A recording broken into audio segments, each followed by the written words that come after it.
अच्छा ये बताओ बे, यूनिट हाँ, 1 के सारे केस हो गए? नहीं केशवानंद भारती हुआ है आज। अ- बेरुवारी कर लेते हैं फिर आगे उसका करेंगे। अच्छा अच्छा अच्छा, ठीक है ठीक है। तो पहले केस का नाम है in re Beruvari union and exchange of enclaves. Citation है AIR 196 SC 845। ठीक है, साइटेशन देख लेते हैं, एक बार कंफर्म कर लेते हैं। हाँ सही है साइटेशन। सही है भाई। तो इसमें इस केस में जो पहला जो लिखा हुआ है इनरे, इनरे का मतलब क्या होता है उसकी बात करते हैं। इनरे का मतलब ये होता है कि अगर प्रेसिडेंट किसी भी टॉपिक पे एडवाइस लेता है सुप्रीम कोर्ट से, उस केस में इनरे ऐड हो जाता है। और ये जो प्रेसिडेंट को पावर मिला है वो हमारा कॉन्स्टिट्यूशन ही दे रहा है। कॉन्स्टिट्यूशन के आर्टिकल 143 के अंडर वो सुप्रीम कोर्ट ऑफ इंडिया से लीगल एडवाइस मांग सकता है। और सुप्रीम कोर्ट इंडिया जो है बाउंड है लीगल एडवाइस देने के लिए, बट प्रेसिडेंट उस एडवाइस को मानेगा या नहीं मानेगा उसके ऊपर डिपेंड करता है। तो कहानी है इसके बंटवारे की। ठीक है, तो ब्रिटिश जो था हम लोगों पे बहुत दिन तक राज किया, हम लोगों के साथ साथ बहुत सारे कंट्री में राज किया, कॉलोनी बनाया। जबरदस्त तरीके से गरीब भूखा था वो, उसको कुछ था नहीं उस टाइम पे, वो लाइक स्लम ही था एक तरह से बोला जाए तो। वो हम लोगों के यहाँ आके लूटा और फिर रईस बन गया। एक बोलते हैं ना कि अलग टाइप का एक धौंस बनाने वाला, जबकि इंडिया खुद ही सोने की चिड़ियों का घर कहा जाता था उस समय पे। तो ब्रिटिश वहां पे रूल किया, जहां जहां रूल किया है, जहां जहां कॉलोनी बनाया है, डिस्प्यूट छोड़ते गया वो। चाहे अफ्रीका की बात कर लें, चाहे इंडिया की बात कर लें, इंडिया को पाकिस्तान से डिवाइड करके डिस्प्यूट छोड़ के गया, अफगानिस्तान पाकिस्तान में भी डिस्प्यूट छोड़ के गया है डूरंट लाइन का। तो इस तरीके से चलता गया। तो बात आई हम लोगों को आजादी देने की। आजादी क्या देगा वो, हम लोग का डिवीजन करके चला गया, इंडिया और पाकिस्तान का डिवीजन करके चला गया। और प्राइमरीली जो था वो डिवीजन हम लोगों का पॉपुलेशन बेसिस पे था, लेकिन मेजर रीजन कहा जाए तो रिलीजन था वो बेसिस। तो थ्रू कैबिनेट मिशन हम लोग को आया है कि भारत और पाकिस्तान अलग राष्ट्र होगा और इस तारीख से ये दोनों आजाद होंगे। तो पेपर पे तो डिवीजन बहुत ही इजी होता है, ठीक है कर लेते हैं, कर दिए। लेकिन ग्राउंड लेवल पे ये बहुत ही डिफिकल्ट था इसको डिवीजन करना। तो इस पर्पस के लिए रेड क्लिफ कमेटी बनाया गया, और रेड क्लिफ कमेटी के द्वारा जो है बाउंड्री के पास का जो एरिया था उस सब का डिवीजन किया गया। तो इसी में एक एरिया आता था बेरुबारी यूनियन। ईस्ट बंगाल और वेस्ट बंगाल के बीच में ये एरिया आता था बेरुबारी यूनियन। तो इसको उस टाइम पे Radcliffe as a part of India show किया था, पेपर पे वो इंडिया के तरफ था।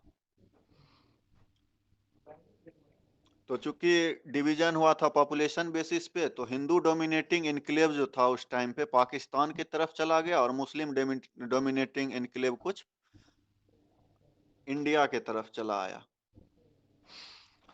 तो एडमिनिस्ट्रेटिव कन्वीनियंस होना शुरू हो गया।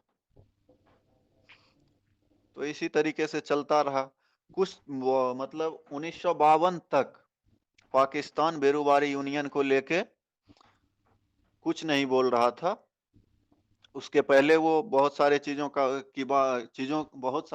की वो बात कर चुका था, लेकिन अचानक से 1952 में वो बेरूबारी यूनियन को क्लेम करना स्टार्ट कर दिया। और इसी टाइम पे इंडिया और पाकिस्तान के बीच एग्रीमेंट होता है। प्राइम मिनिस्टर ऑफ इंडिया और प्राइम मिनिस्टर ऑफ पाकिस्तान के बीच में एग्रीमेंट होता है, exchange of Cooch Behar enclave between India and पाक। और बेरूबारी यूनियन जो है डिवाइड होगा दो पार्ट में हॉरिजॉन्टली। ऊपर का पार्ट मिलेगा पाकिस्तान को और लोअर पार्ट मिलेगा इंडिया को। तो इसमें क्या हुआ था कि हिंदू मेजोरिटी जो पीपल था वो पाकिस्तान जाना नहीं चाह रहे थे उस समय पे।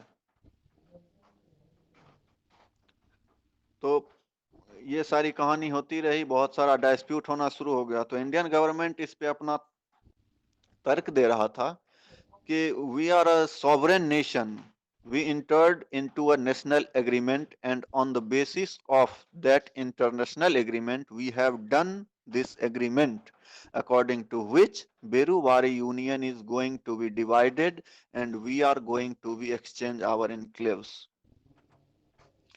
तो इंडियन गवर्नमेंट बोल रही है कि ये हम लोग सॉवरेन नेशन हैं और इंटरनेशनल एग्रीमेंट के साथ हम लोग जुड़े हुए हैं। तो उस बेसिस पे जो है हम बेरूबारी यूनियन का डिवीजन कर रहे हैं, मतलब का एक्सचेंज कर रहे हैं। इंडियन गवर्नमेंट का कहना था कि एक्सचेंज कर रहे हैं, और इंडियन गवर्नमेंट को ये जो है पावर आर्टिकल 253 से मिलता है। इंटरनेशनल एग्रीमेंट वाले चीजों के लिए वो पावर है उसके पास। तो एक्सचेंज जो बोल रहा है इंडियन गवर्नमेंट यहाँ पे बेरूबारी यूनियन का एक्सचेंज कर रहे हैं, ये यहाँ पे गलत टर्म यूज किया है। वो एक्सचेंज का मतलब होता है कि हाफ हाफ में डिवाइड करना है, लेकिन एक्चुअली में ये सेसेशन ऑफ टेरिटरी था। ये एक्सचेंज नहीं था, ज्यादा पार्ट पाकिस्तान को दिया गया और उससे कम पार्ट इंडिया को मिला था उसमें। तो इसी पे पहले बहस हुई कि सेशन है या एक्सचेंज है, इस तरह का बात चलता रहा। तो पहले जो यहाँ पे इंडियन गवर्नमेंट बोल रहा है कि सॉवरेन नेशन है, इंटरनेशनल एग्रीमेंट है, तो किस आर्टिकल के तहत वो जा रहा है कि हम कर सकते हैं, उसका थोड़ा सा बात करते हैं। आर्टिकल 245 क्लॉज 1 ये एम्पावर करता है पार्लियामेंट को लॉ बनाने के लिए पूरे या कुछ पार्ट के टेरिटरी ऑफ इंडिया के कुछ पार्ट के लिए। तो ये 245 clause 1 it empowers parliament to make laws for the whole or any part of the territory of India. तो 245 क्लॉज 1 जो है टेरिटोरियल ज्यूरिसडिक्शन ऑफ पार्लियामेंट की बात करता है। तो किसी भी पार्ट इंडिया के किसी भी पार्ट के लिए पार्लियामेंट लॉ बना सकती है। और article 245(2) provides that no law made by parliament shall be deemed to be invalid on the ground that it would have extraterritorial operation. तो 245(2) जो है बता रहा है कि no law made by parliament shall be deemed to be invalid. कोई भी law parliament बनाता है तो वो इनवैलिड नहीं कहा जाएगा इस ग्राउंड पे कि ये एक्स्ट्रा टेरिटोरियल ऑपरेशन है। तो इससे उसको पावर मिल रहा है। और उसके बाद आर्टिकल 73 आता है। आर्टिकल 73 जो है executive power of central government which is coextensive with law making power of the parliament. तो एग्जीक्यूटिव पावर जो है सेंट्रल गवर्नमेंट का लॉ बनाने के लिए थोड़ा सा आगे बढ़ के है। पार्लियामेंट को लॉ बनाने के लिए थोड़ा सा पावर आगे है, एग्जीक्यूटिव पावर। आर्टिकल 73 इस चीज को बता रहा है। तो इस तरीके से गवर्नमेंट बोल रहा है कि we did not cede any territory, this is an agreement which had been done for the clarity about Redcliffe power. तो उस टाइम पे जो ये हाँ, एक चीज वहां पे छूट गया था कि ये जो था रेड क्लिफ पावर के द्वारा जो था, रेड क्लिफ अपना एक पावर जारी करता है जिसमें कि ये बेरूबारी यूनियन इंडिया का पार्ट होता है, ये होता है बाउंड्री वाले एरिया को जो वो बताया था कि क्लियर किया था कि ये उधर का है, इधर क्या है।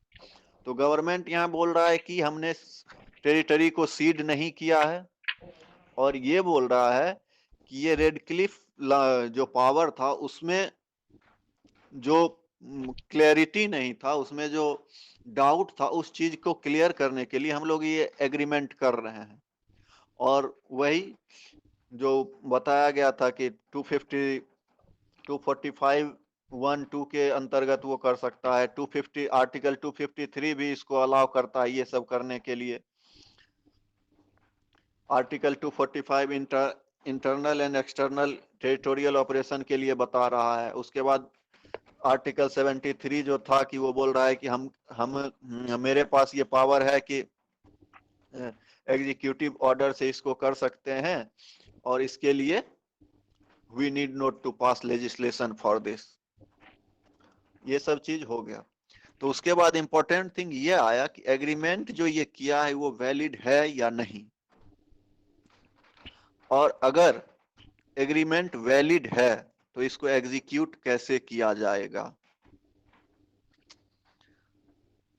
तो गवर्नमेंट एग्जीक्यूट करना चाह रही थी, तो एग्रीमेंट किया गया था, वो बता रही थी एग्जीक्यूटिव पावर के द्वारा करना चाह रही थी। लेकिन यहाँ पे एक अगेंस्ट में आता है कि ये सेशन ऑफ टेरिटरी है। अगर ये सेशन ऑफ टेरिटरी है तो सेशन भी कैसे है, और अगर ये सिंपल एग्रीमेंट है तो ये इस एग्रीमेंट को इम्प्लीमेंट कैसे किया जाएगा। तो सब चीज इस तरह का क्वेश्चन आ रहा है। तो सुप्रीम कोर्ट यहाँ पे एक चीज क्लियर करने के लिए सारा डॉक्यूमेंट मंगवाता है। तो सुप्रीम कोर्ट डॉक्यूमेंट देखने के बाद बता रहा है, यहाँ पे एक चीज क्लियर हो रहा है कि रेड क्लिफ जो है बहुत ही क्लियरली और कैटेगोरिकली बता रहा है कि बेरूबारी यूनियन जो है वेस्ट बंगाल का पार्ट है, जो कि इंडिया में आता है। तो सरकार का ये मतलब गवर्नमेंट का जो उस टाइम का था ये तर्क था कि कंफ्यूजन है, इसलिए इसको क्लियर करने के लिए, क्लैरिटी लाने के लिए हम कर रहे हैं, तो वो गलत हो गया यहाँ पे। और एक चीज क्लियर हो गया था कि ये क्लियर कट सेशन था टेरिटरी का, दिया था ज्यादा और लिया था कम, और दिया भी ज्यादा तो कोई कॉम्पनसेशन भी नहीं लिया गया था उससे। सो सेशन ऑफ टेरिटरी जो था वो अनकॉन्स्टिट्यूशनल है, अपोजिट पार्टी बोल रहा है। तो उसके बाद सेशन ऑफ टेरिटरी बात आती है, सेशन ऑफ टेरिटरी कर सकते हैं या नहीं, या करेंगे भी तो कैसे करेंगे। तो यहाँ पे आ रहा है कि आर्टिकल 1 का जो है, आर्टिकल 1 का 3C बात करता है such other territories as may be required. लेकिन यहाँ पे सीडिंग की बात नहीं हुई है। No anywhere ceding term is mentioned. तो वो आर्टिकल 1 3C जो सी से जो करना चाहेगा तो यहाँ भी नहीं कर सकता है, क्योंकि यहाँ पे सीडिंग की बात नहीं हुई है। और अगर यहाँ पे सीडिंग की बात नहीं हुई है तो एक चीज माना जा सकता है कि हमारे कॉन्स्टिट्यूशन मेकर जो थे never wanted to give any such power to the parliament through which they could cede the territory.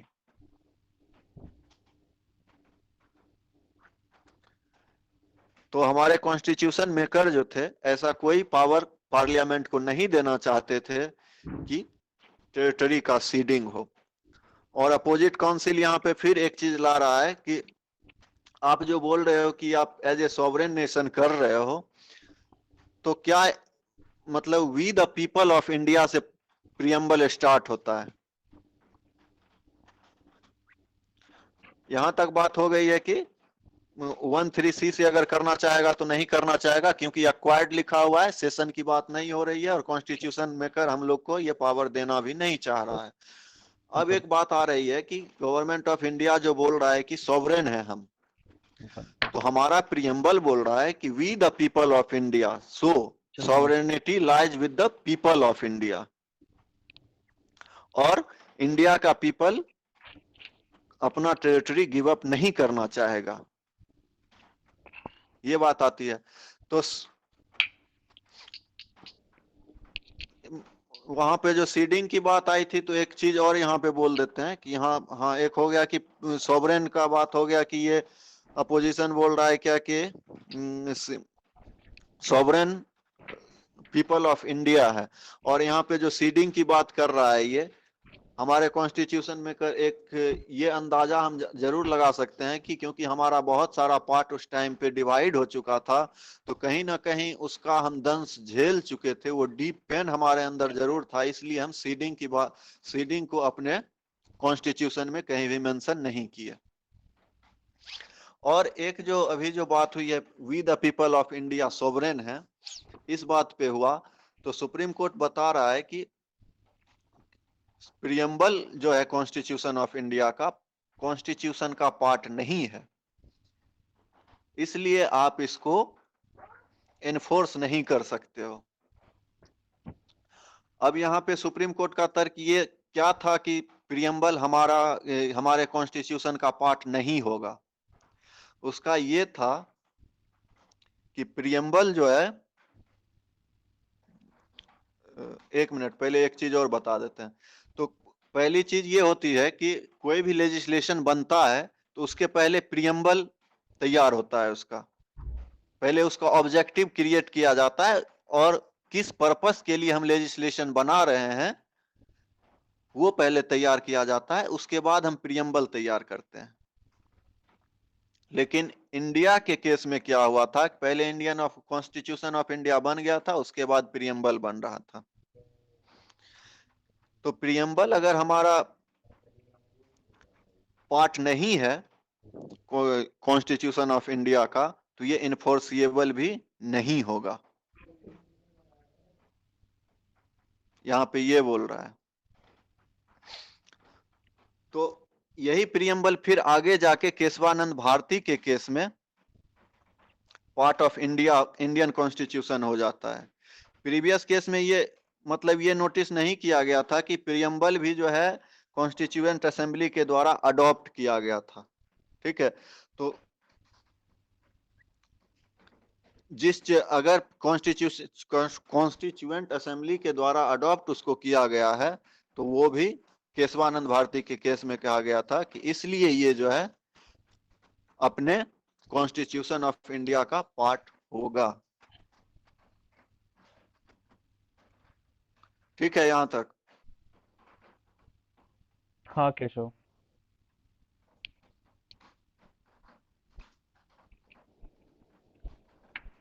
तो सुप्रीम कोर्ट यहाँ पे बता रहा है कि इंडिया जो है, हाँ आगे बात ये आ रहा है कि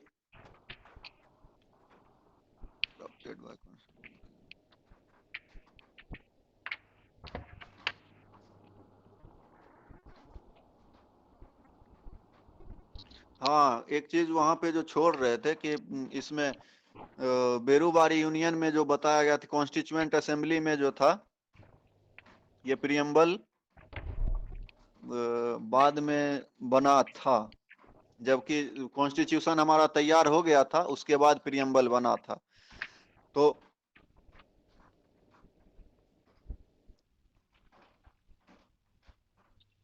एक मिनट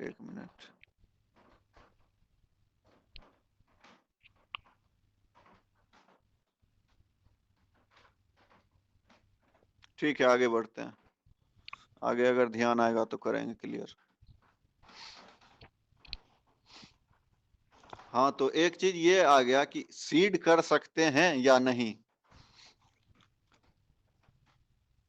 तो सीडिंग की जो बात हो रही थी, एक चीज तो क्लियर हो गया था कि ये जो बता रहा है कि एक्सचेंज है वो गलत बता रहा था, क्योंकि वो डॉक्यूमेंट मंगवा के अगर सुप्रीम कोर्ट जो देखा था तो उसमें क्लियर पता चल गया था कि ये रेड क्लिफ पावर में जो था clearly Berubari union West Bengal की तरफ था, तो वो इंडिया की तरफ ही था। तो ये क्लियर कट सेशन है, ज्यादा जमीन उसको दिया गया है, कम जमीन हमको मिला है। तो उस पर सुप्रीम कोर्ट एक सजेशन कर रहा है कि इंडिया जो है India is the part of international community. So as a nation, it is also going to be governed by the principle of international law. Supreme court यहाँ पे बोल रहा है कि इंटरनेशनल कम्युनिटी का पार्ट होने के कारण इंडिया जो है प्रिंसिपल ऑफ इंटरनेशनल लॉ के द्वारा गवर्न किया जाएगा। इसके तहत हम सीडिंग कर सकते हैं। तो प्रिंसिपल ऑफ इंटरनेशनल लॉ कहता क्या है? प्रिंसिपल ऑफ इंटरनेशनल लॉ कहता है कि any sovereign nation not only can acquire territory but they can also cede the territory in the favor of some other nation. Principle of international law बता रहा है कि कोई भी सॉवरेन नेशन जो है सिर्फ अक्वायर ही नहीं, सीड भी कर सकता है टेरिटरी का किसी और नेशन के फेवर में। और एक चीज क्लियर हो गया था कि बेरुबारी यूनियन में जो कि we the people of India को सॉवरेन माना गया था, वो प्रियम्बल को पार्ट ही नहीं माना था, इसलिए गवर्नमेंट ही सॉवरेन माना गया था। तो being the sovereign nation, union of India जो है सीड कर सकता है territory in favour of any other nation. तो अब यहाँ पे इंटरनेशनल लॉ के कारण ये चीज क्लियर हो गया है, इंटरनेशनल लॉ के द्वारा हम सेशन तो कर सकते हैं, लेकिन करेंगे कैसे? बात ये आती है। तो सेशन हो कैसे सकता है? अब क्या कर रहा है गवर्नमेंट? बोल रहा है कि आर्टिकल 3 हमको ये पावर देता है, और आर्टिकल 3 जिसकी ये बात कर रहा है, आर्टिकल 3C में diminish the area of any state की बात करता है। और सेंटर यहाँ पे क्लेम करता है कि ये सेशन को भी इंक्लूड करता है। तो यहाँ पे बात आ रही है कि आप सेशन को इंक्लूड बोल रहे हैं करने की, कि ये सेशन को भी इंक्लूड कर रहा है, आप कर लीजिएगा स्टेट का। लेकिन एक बात ये आती है कि आर्टिकल 3 में जो है उस टाइम पे सिर्फ स्टेट मेंशन किया गया था, यूनियन टेरिटरी मेंशन नहीं था। अगर देख रहे होगे कॉन्स्टिट्यूशन ऑफ इंडिया का एक्ट, आर्टिकल 3 में सिर्फ स्टेट मेंशन है, यूनियन टेरिटरी का मेंशन है ही नहीं। लेकिन अभी आप स्टेट को लेके कर लोगे डिमिनिश, हाँ आपका सेशन इंक्लूड करता है, लेकिन आप फिर यूनियन टेरिटरी का अगर सेशन करना चाहोगे तो उस समय आप कैसे करोगे उस चीज को? तो उस समय आपको आर्टिकल 368 का यूज करना पड़ेगा। फिर से आप इसको अमेंड करोगे, आर्टिकल 3 को, उसमें यूनियन टेरिटरी ऐड करोगे, ये सारी चीजें करोगे, तब आप कर पाओगे ऐसा। तो सुप्रीम कोर्ट यहाँ पे कुछ सजेशन दे रहा है कि आप सेशन कैसे कर सकते हो। तो सुप्रीम कोर्ट का सजेशन यहाँ पे था कि आप आर्टिकल 1 को अमेंड कर दो। उसमें आर्टिकल 1 के 3C में जो such other territories as may be acquired की बात है, उसमें अक्वायर्ड के साथ सीड भी जोड़ दो। एक ये सजेशन था।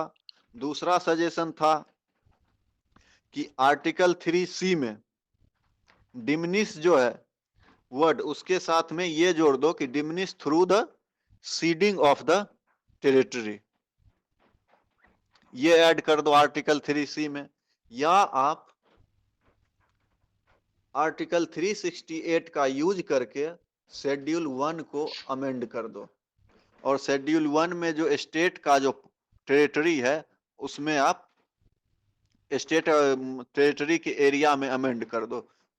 3 सजेशन आया था उसमें। लेकिन बात है क्या है कि अगर हम आर्टिकल 1 को अमेंड करते हैं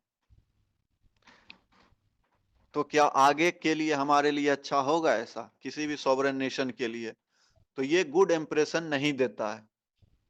अगर यह हो गया तो आगे भी ऐसा करते रह जाएंगे, सीड करते रह जाएंगे, तो ये सॉवरेन नेशन के लिए गुड इंप्रेशन नहीं है। और अगर हम आर्टिकल 3 को अमेंड करना चाहेंगे, आर्टिकल 3 का अगर अमेंड करेंगे तो इसमें स्टेट प्रेसिडेंट के पास जाएगा, प्रेसिडेंट स्टेट को भेजेगा, WB वेस्ट बंगाल वहां का लोग यूं ही विरोध कर रहा था, तो वो भी सही नहीं रहेगा।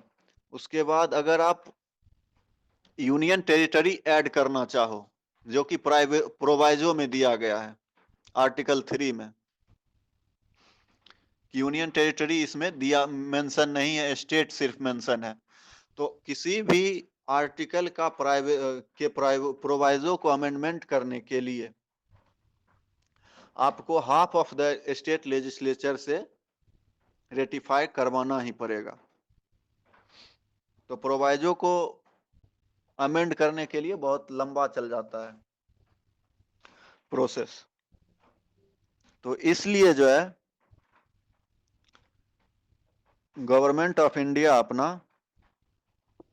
नाइन्थ कॉन्स्टिट्यूशनल अमेंडमेंट लेके आती है। और तीसरा जो सजेशन था सुप्रीम कोर्ट का, यूजिंग आर्टिकल 368 शेड्यूल 1 में दोनों हाउस से 2/3 मेजोरिटी के साथ वेस्ट ऑफ बंगाल के एंट्री में अमेंड करके इस एग्रीमेंट को एग्जीक्यूट किया। ठीक है। और यही बेरूबारी यूनियन आगे जाके मिसेज इंदिरा गांधी जो है बांग्लादेश के साथ अब जो हुआ था, बांग्लादेश पाकिस्तान बांग्लादेश अलग हुआ, उसके बाद बांग्लादेश से एग्रीमेंट करके अपने पास ले ली थी कंप्लीटली। रिसेंट में अगर देखना चाहे तो 100वां कॉन्स्टिट्यूशनल अमेंडमेंट हुआ था, जिसमें कि इंडिया 111 इनक्लेव बांग्लादेश को दिया और 51 इनक्लेव लिया। लगभग 10,000 करोड़ एक्स्ट्रा लैंड दिया गया था, और ये बोल के कि एडमिनिस्ट्रेटिव कन्वीनियंस के को लेकर के। तो हमारा बहुत सारा टेरिटरी जा रहा है, आ रहा है एडमिनिस्ट्रेटिव कन्वीनियंस को लेके। और अगर टेरिटरी का सीड हो रहा है तो उसका तरीका यही निकाला गया कि फर्स्ट शेड्यूल को अमेंड कर दो, उसमें जिस टेरिटरी की बात है उसके एरिया को अमेंड कर दो। बस यहां तक था, बीच में बहुत कुछ छूटा है।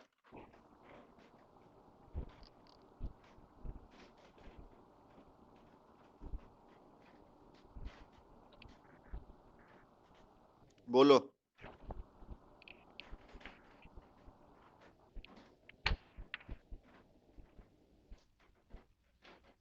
Hello hello hello. हाँ केशव, हेलो। हाँ अ, कुछ क्वेश्चन देखो तो कमेंट बॉक्स में भी कोई पूछ रहा था। जेनिस का देखो कुछ है। यार मैं कोई क्वेश्चन नहीं पूछ रही थी, आकाश ने लिख दिए थे, फालतू मस्ती काट रहा था बैठ के। Okay okay.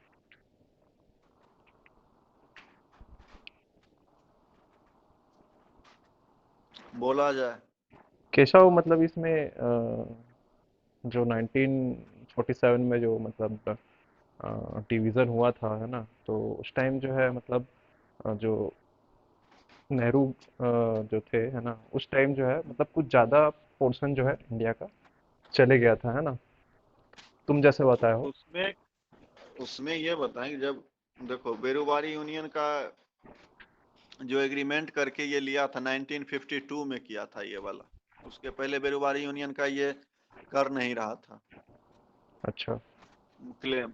लेकिन बाद में ये पाकिस्तान उस टाइम पे किया, तो उस टाइम पे किस वही एडमिनिस्ट्रेटिव कन्वीनियंस, मतलब कि कुछ पार्ट उधर है, कुछ पार्ट इधर है, कुछ तो वहां पे क्या बोलते हो जिगजैग टाइप का हो गया था। तो उसको एडमिनिस्ट्रेटिव कन्वीनियंस जो बोलते हैं ना, कि चलाने के लिए वहाँ उस जगह को थोड़ा सा वो हो रहा था दिक्कत, तो इसके लिए ये एग्रीमेंट किया था उस टाइम पे। तो जिसमें कि ज़्यादा मतलब एरिया मिल दिया था पाकिस्तान को, कम एरिया उसके तरफ से हम लोगों के पास आया था। अच्छा इस कृष्णा केस भाई, में बेसिकली समझने की चीज यही है कि अगर हम अपने किसी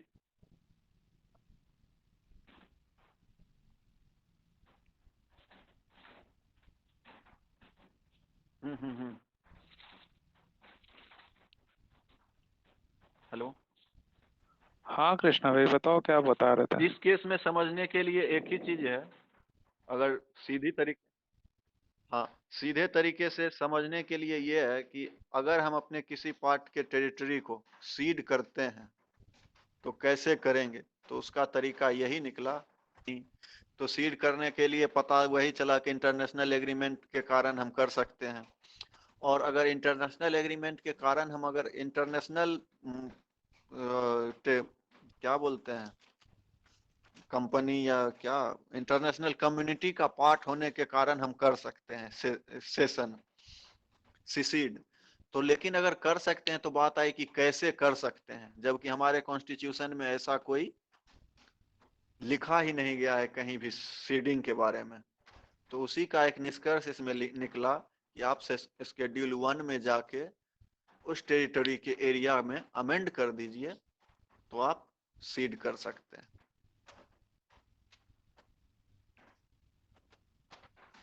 ये मतलब फाइनली बेरूबरी का केस में यही हुआ था कि इंडिया को अगर कोई चीजें कोई टेरिटरी सीड करनी है तो ये कर सकता है ना। हाँ कर सकता है, और कैसे करेगा, तो कैसे कैसे करेगा में करेगा। शेड्यूल 1 में अमेंडमेंट करके करेगा।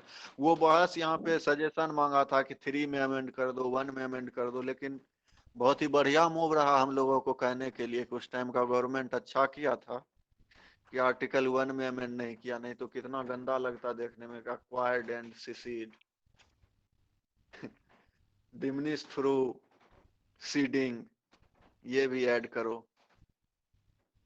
जबकि ये आर्टिकल 1 या आर्टिकल 3 में इस चीज ये कहीं भी अमेंड नहीं हुआ है, वो जैसा का था वैसा ही है।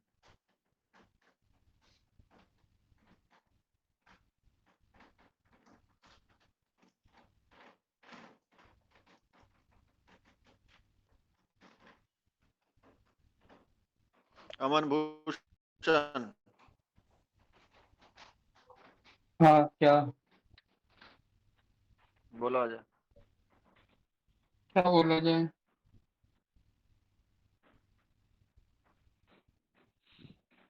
बोलो कुछ।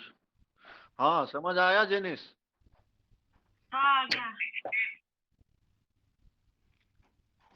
कॉन्स्टिट्यूशन निकाल के रखे थे। हाँ रखी है। हाँ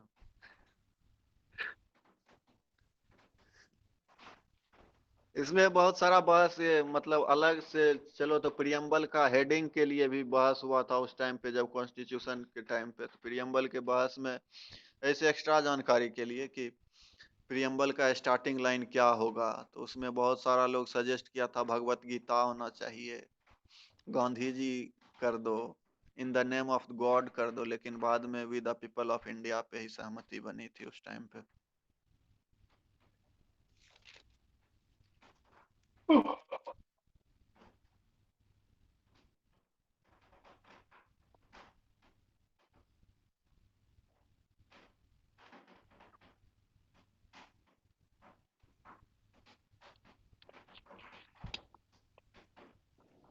देखो जल्दी जल्दी में बता रहे हैं कि बेरूबारी यूनियन का एक्सचेंज कर एग्रीमेंट के तहत एक्सचेंज करना था, ठीक है, लेकिन इसको एग्जीक्यूट कैसे करता ये, ठीक है।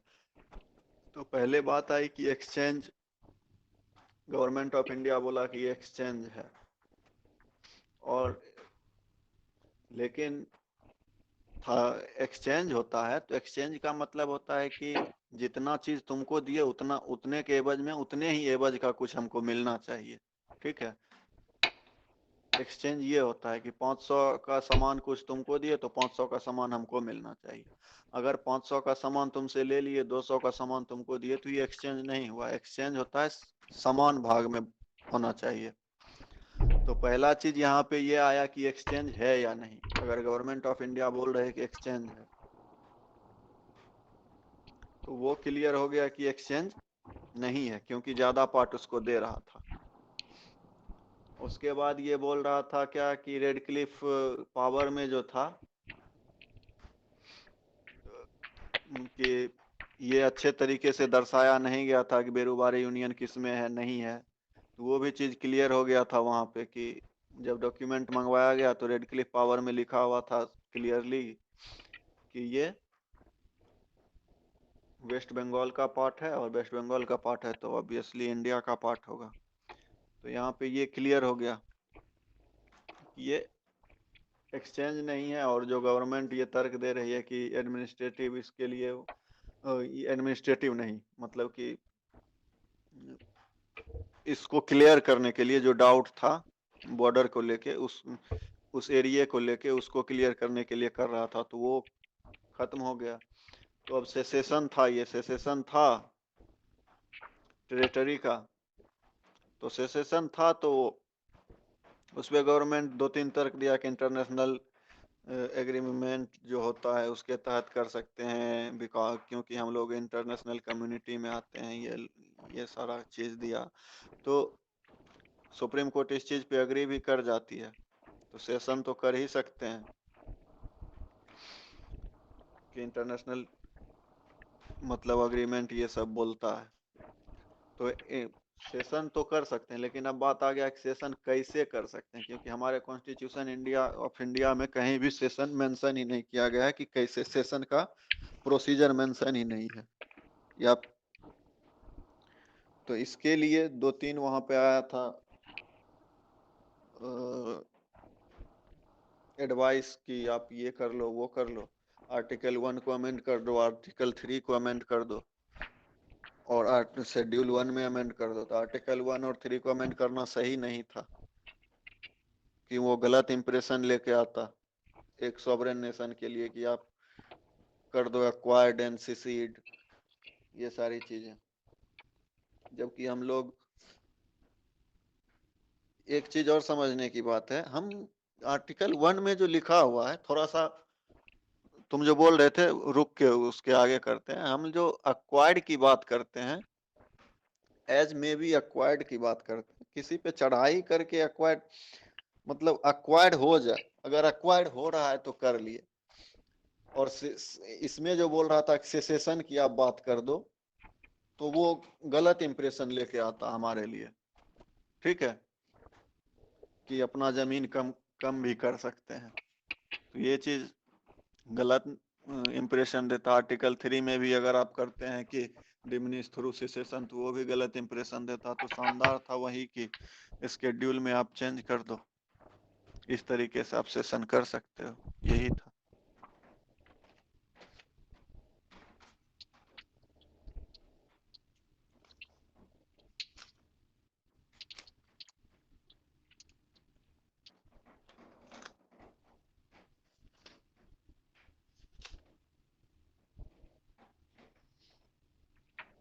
अगर केसमेट में देखोगे तो केसमेट में अपने 3 क्वेश्चन रेज किया गया है कि is any legislative action necessary for the implementation of the agreement relating to Berubari union.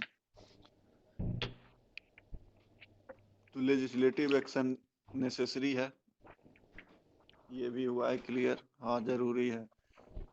उसके बाद अगर if so is a law of parliament relatable to article 3 of the constitution sufficient for the purpose, or is an amendment of constitution in accordance with article 368 of the constitution necessary in addition or the alternative। तो इसका answer यही था कि parliament अगर article 3 के द्वारा करता है तो ये इनकम्पिटेंट हो जाएगा, क्योंकि वहाँ पे स्टेट और यूनियन, स्टेट ही सिर्फ मेंशन था, यूनियन टेरिटरी मेंशन नहीं है। अगर सिर्फ फिर जाके आप यूनियन टेरिटरी का सीड करने लगोगे तब उस टाइम पे फिर आपको आर्टिकल 368 यूज करना पड़ेगा। तो इसमें यही किया जा सकता था, मतलब यही क्लियर हुआ कि 368 का जो है यूज करना नेसेसरी है, बिना 368 का यूज किया आप कर नहीं सकते हैं। तो बस वही बाद में निकला था, तो अपना गवर्नमेंट इसी पे एग्री किया था। हाँ हाँ।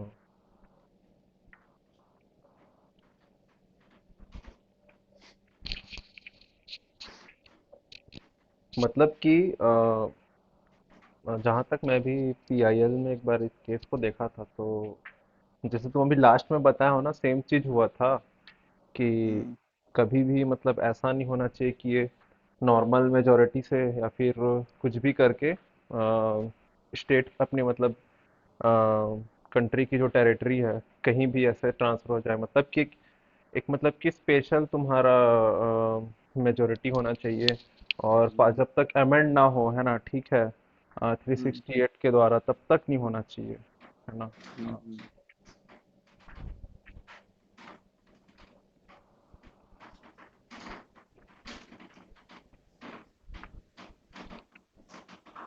कि बेरूबारी यूनियन में ये जो प्रियम्बल हमारा कॉन्स्टिट्यूशन पहले बन गया था और बाद में प्रियम्बल बना था, इसलिए उसको पार्ट नहीं माना था। नहीं नहीं, हाँ अब क्लियर हो गया मेरा। उस टाइम पे हम अटक रहे थे। प्रियम्बल जो है ऑब्जेक्टिव है अपने कॉन्स्टिट्यूशन ऑफ इंडिया का, और किसी भी लेजिस्लेशन का ऑब्जेक्टिव जो है वो उस लेजिस्लेशन का पार्ट नहीं होता है। ठीक है, इसलिए वहां पे बेरूबारी यूनियन में इसको प्रियम्बल को पार्ट नहीं माना था अपने कॉन्स्टिट्यूशन ऑफ इंडिया में, इंडिया का। क्योंकि ये क्योंकि लेजिस्लेशन का जो ऑब्जेक्टिव होता है वो उस लेजिस्लेशन का पार्ट नहीं होता है। लेकिन बाद में जाके केशवानंद भारती केस में चीजें बढ़ती है, पढ़ते रहते हैं लोग, तो पता चला कि प्रियम्बल को भी अडॉप्ट किया गया था कॉन्स्टिट्यूएंट असेंबली के द्वारा। इसलिए जो है प्रियम्बल भी कॉन्स्टिट्यूशन ऑफ इंडिया का पार्ट होगा। ये शानदार था क्या?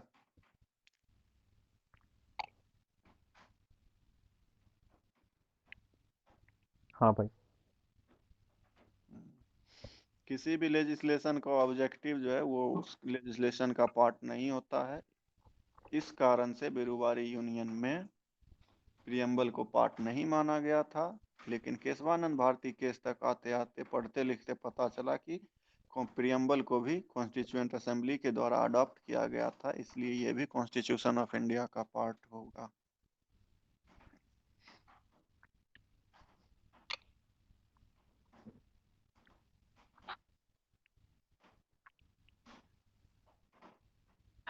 सुप्रीम कोर्ट ने जब जजमेंट दिया था उसने यही किया था कि अगर तुम्हें इंडिया की कोई टेरिटरी सिसीड करनी है तो उसके लिए तुमको कॉन्स्टिट्यूशनल अमेंडमेंट करना पड़ेगा। एग्जीक्यूटिव रेजोल्यूशन से वो डायरेक्टली पास नहीं होगा।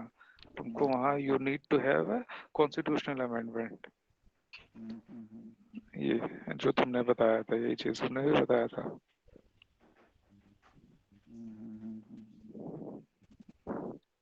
अच्छा, प्रियम्बल वाली जो बात कर रहे थे, सुने थे?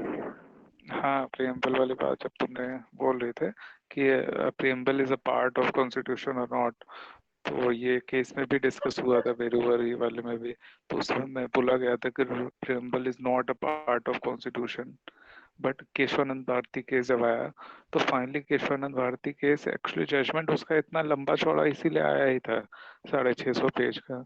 क्योंकि उसने पहले के जितने केस थे, गोलकनाथ केस, शंकर प्रसाद केस और भी 2-3 केस थे, जितने केस थे सबको जो भी उसमें चीजें थी और कॉन्स्टिट्यूशन अमेंडमेंट की बात की गई थी, फंडामेंटल राइट और प्रियम्बल पार्ट है या नहीं है, इसके जितने भी डिस्कशंस थे सबको कंक्लूड करके केशवानंद भारती केस में दिया गया था। तो फाइनली यही बोला था कि हाँ, फंडामेंटल राइट प्रियम्बल जो है वो पार्ट तो है, बट क्या है कि फंडामेंटल राइट को अगर तुम्हें चेंज करना है तो बेसिक स्ट्रक्चर को नहीं करना होगा, है ना। इसमें हम ये बोल रहे थे, बेरू शायद तुम उस टाइम पे उधर थे, हम उस टाइम पे अटक गए थे इस बात पे आके, अचानक से ध्यान नहीं आ रहा था। प्रियम्बल बेरूबारी यूनियन में क्यों कहा गया था कि प्रियम्बल पार्ट नहीं है कॉन्स्टिट्यूशन ऑफ इंडिया का? वो इसीलिए मुझे लगता है ना कि नहीं बोला गया था, क्योंकि उस समय क्या था ना, टेरिटरी कहीं ना कहीं इधर से उधर, उधर से इधर जा रही थी, तो वो कहीं ना कहीं सोवरेनिटी के अगेंस्ट जा रहा था। तो जब और सोवरेनिटी के अगेंस्ट जा रहा है तो कहीं ना कहीं प्रियम्बल को वायलेट करेगा कि नहीं करेगा। अब जो चीजें प्रियम्बल को वायलेट कर रहा है तो हम वो कैसे कह सकते हैं कि preamble is a part of constitution. हाँ चलो, एक ये, लेकिन इसमें रीजन दिया गया था केस में क्या? कि किसी भी चीज का, किसी भी लेजिस्लेशन का ऑब्जेक्टिव जो होता है वो उस लेजिस्लेशन का पार्ट नहीं होता है, और ऑब्जेक्टिव ये प्रियम्बल हमारा, हाँ ठीक है, सही है, तो ऑब्जेक्टिव इसलिए ये रेजोल्यूशन। पार्ट नहीं होगा।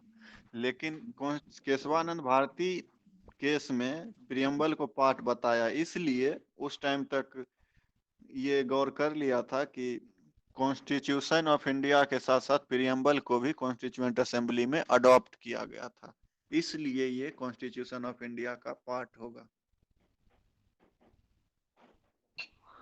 अच्छा, हो सकता है, ठीक है फिर, सही है। तो केस में था, तुम्हारा रीजन बहुत शानदार रहा, जैसे कि वही बात होती है ना कि इंडिविजुअल इंटरेस्ट, सोसाइटी का इंटरेस्ट, नेशन का इंटरेस्ट, तो यहाँ बिल्कुल बिल्कुल। नेशन इंटरेस्ट की बात वहाँ थी, तो अपना वो अलग अलग इंटरप्रिटेशन दे के तो वहाँ अपना इंटरप्रिटेशन बनाने के लिए बोल दिया होगा। हाँ तो बिल्कुल बिल्कुल, एक इंटरप्रिटेशन तो हम ये दे ही सकते हैं ना बॉस, हाँ, कि हमने अगर पाकिस्तान की टेरिटरी दे दी, इधर बांग्लादेश की साइड की टेरिटरी दे दी, तो ये क्या है, ये सोवरेनिटी के अगेंस्ट जाएगा कि नहीं जाएगा? अगर जा रहा है तो फिर हम कैसे बोल सकते हैं preamble is a part of our constitution? क्योंकि कॉन्स्टिट्यूशन पे तो सी सीट का ऑप्शन ही नहीं था, तो भी हम दे रहे थे अपनी टेरिटरी पाकिस्तान को, इधर बांग्लादेश को। चलो ठीक है, तो ठीक है, और बताओ अमन, कुछ बोलोगे? क्या बोले भाई? कुछ भी बोलो सरदार। Good night. Good night.